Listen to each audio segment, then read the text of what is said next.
anti-vax activist Grover Norquist is adding his voice to the event, and he joins us now from D.C. Grover, thanks for joining us. Give it to me straight. What's your complaint? Well, she met, first of all, the Fed is supposed to be non-political. And Chairman Yellen, a few weeks ago, met with a bunch of left-of-center lobbyists. It was a secret meeting. There's no transcript. It wasn't videotaped. The whole thing was secret. She needs to be more open and transparent. There is legislation to audit the Fed. It has majorities, both the House and the Senate, supporting it.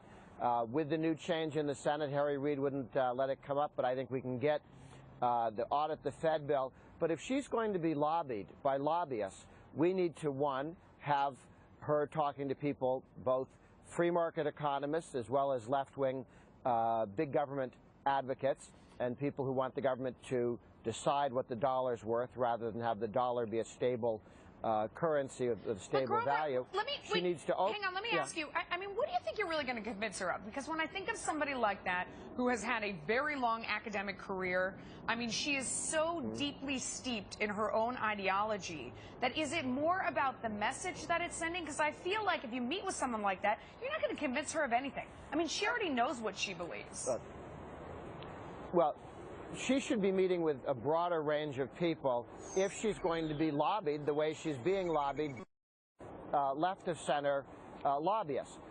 Perhaps she should not be in the lobbying business. Perhaps the Fed should be more independent, but it should be transparent. We need to know who the lobbyists were, who paid them, what they asked for, what they were promised, what was said. She should not be meeting with lobbyists without a television camera and a tape recorder in the room. Okay. That's one of the reasons that the whole audit the Fed issue needs to be reintroduced. Well, then maybe she shouldn't be allowed to meet with lobbyists at all, because I honestly don't think that people are successful in lobbying her. But she's been meeting with lobbyists. I hear what you're saying. What would you like to see her do differently right now? I mean, what would you say? What would you want her to do? Focus on keeping the dollar worth a dollar, keeping the stability of the price value of the dollar stable, not trying to micromanage the economy by moving, cash around and also playing with the interest rates. We need a dollar. All she needs to do is make the dollar worth a dollar and not have it jump up and down. The other thing they ought to do, however, is when they make these decisions, they should be transparent. They should be immediately known by the American people, so people can't get rich by knowing something a little bit sooner than everybody else. And when she meets with lobbyists, it ought to be transparent and everybody ought to see it. Grover, thank you for coming on. Appreciate